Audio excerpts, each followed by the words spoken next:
Hello everyone, today we're going to be finishing the job on this Akane 462. I am going to paint the tender. I'm going to paint the tender gold, and I want the rest of the locomotive to match that, so I will be painting the boiler as well. Before I get the boiler painted though, I am going to want to mask this number here and also the light bulb, since it still works. I'm going to be using that. Boy, I wish this thing would focus just a little bit better. Here we go. So we'll mask the number here and we'll mask the headlight, and then we'll get ready for painting. I like to use the school glue. Don't use the carpenter's glue because it's too strong and it can pull some of the details apart. So I just use a regular paintbrush, and I'll use that to mask out the areas I don't want painted.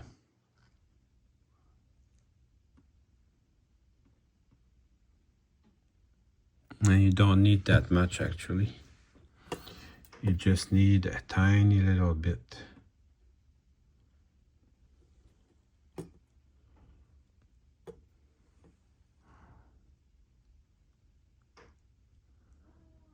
Then I'll use that to spread out the way that I want. The other advantage of this technique is if you mess up, you can remove it pretty easily. Whenever you have food wrapper like this, don't throw it out. It's got a million uses. I'm missing a little step like this on the side here. So I cut my food wrapper to size, and then I'm gonna cut the proper length, and it's gonna be a replacement step for my pilot, and then I'll glue that together with crazy glue.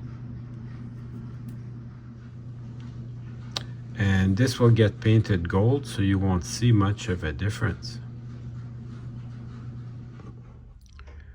I also borrowed a bell from a Bachmann engine that's gonna come and sit right on this little bracket. I'm just gonna glue it together with some crazy glue. I have to do a few mods to the tender as well. I put a little bit of masking tape because I want to keep the coal black. A lot of brass engines, they either are oil burners, so you don't see anything black, or there's an empty space where the coal load goes, so they never have coal. So this Mantua tender does have coal, so I'll use it like that. So I'll show you inside the Mantua tender. There's really not much to it. This is one of the later models. The earlier models, they had two screws where a guy could remove that plate here. There's a plate here that holds all the trucks together, and you could remove the wheels. Now with two rivets, it's very difficult to remove the wheels, but I want to do that, so I'm going to drill out these rivets and I'm going to remove the wheels, because I'm going to paint these side frames gold 100%. I want that, so I will do it. And then the Mantua tender is just 3 screws to open it, because I'm not going to paint that bottom plate, but I'm going to paint the plastic shell. So that's about it for the Mantua tender. It's a pretty simple thing. They're still valuable. The Mantua engines themselves and the tenders are still valuable. I'm super lucky to get a great big huge lot of junkers, but this good tender was in there. So super lucky. But 100%, next time that I buy a brass engine, I'm gonna make sure that it's got a tender with it. Or the locomotive's super nice, you know, like it doesn't need any restoration, then maybe. But it's gonna have to be something pretty special. but I'm going to make a very conscious effort to get tenders that have locomotives that come with the tender. So I'm going to drill out these rivets now. Not really my favorite setup. So these will get painted gold as well as the rest of the tender. So that should look really good at the end. I'm going to test out the color on the cap here because it's the first time using this paint. Oh yeah, this is real good. It, in fact, created a run right away, so it's a little thin, this paint. It's good to try it on the cap like that. That way, if I mess up, it's pretty easy to come back. And I'm not really emotionally attached to the cap. Oh, this is gonna turn out great. It's gonna turn out great. So when you're painting, what you want to do is you start with very thin coats. You want to make just droplets, just little droplets, and go around like that. And as the droplets come together, you leave it. You just want to do just a little bit at a time. As the droplets come together, you just leave it. Oh, this is gonna turn out awesome. Look at that step I just repaired. You can't tell. You really can't tell that it's a repair. Everything looks great, really satisfied. Let's do the tender. Same thing. Small coats.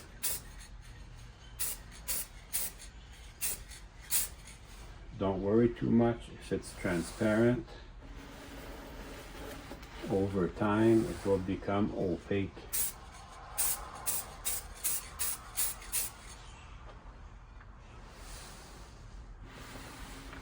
And that's all you want, is just droplets.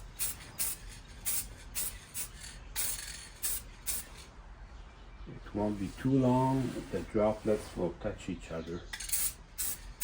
And by doing a very small coat like that, the advantage is you preserve a lot of the detail. You can see all the rivets.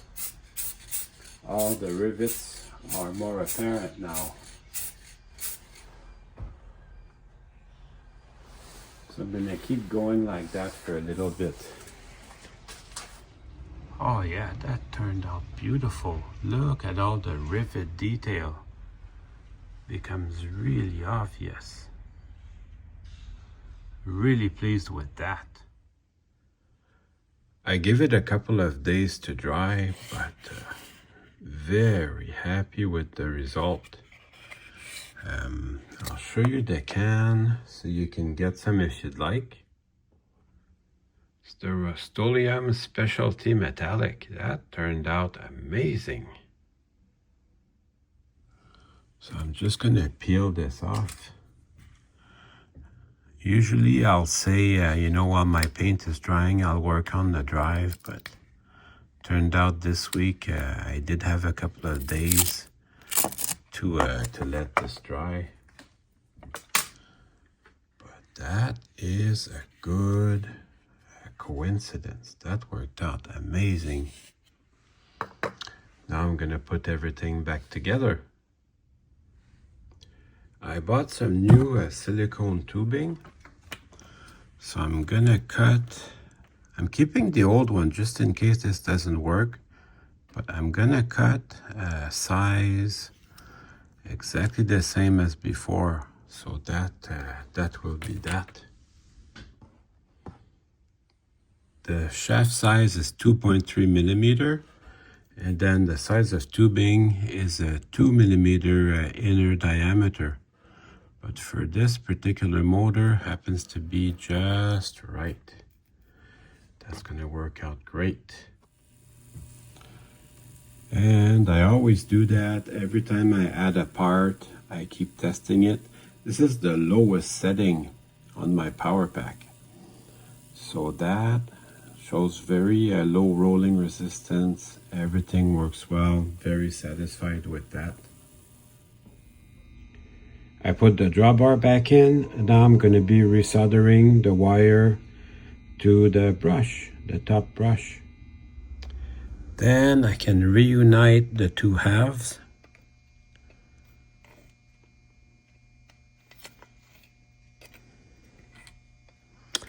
And then hopefully we have a working locomotive.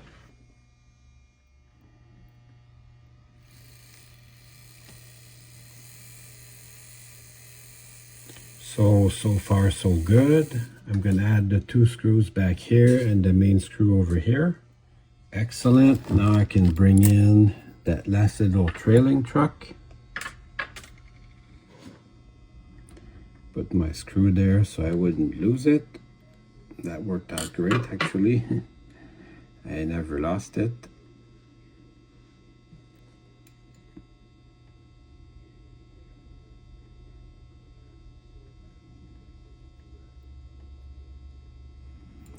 And then I can bring my trailing truck.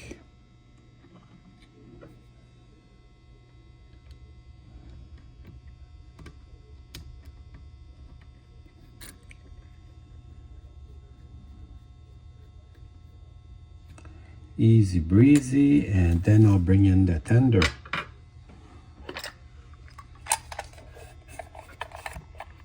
The tender has a little Phillips screw there. Little Phillips screw on the tender. I did take a little bit of time to clean everything up. Clean my wheels. And I put the little pilot on. Let me just turn this around so we can have a good look at it. Well, how does that look? That was a little bit of work, but I really like the way this looks now. Let's go try it on the track and see what we've got. I have a short circuit, and it's probably something really simple. But I have to take it down to the bench and take another look at it. It's probably something really simple.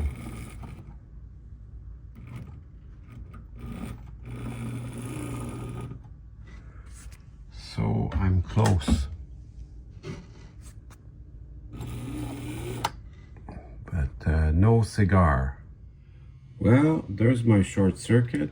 The tender picks up electricity from this side, so it should work when I put power on the other side.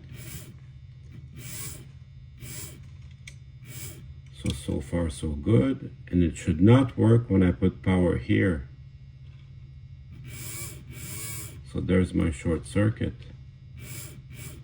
This driver here, I'm not too sure how I'm gonna fix that.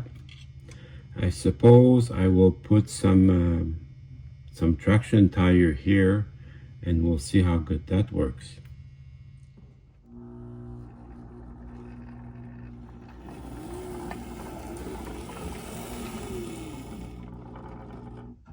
So here's what I ended up doing. I just put a strip of electrical tape on that number 2 driver, and that's not my finest modeling, but it will allow me to run the locomotive, so at least we can have some fun. So I'm going to put a train behind it, and we can finally get going. And now it's time to run some trains. Well, I hope you enjoyed the video. I certainly had fun making it for you.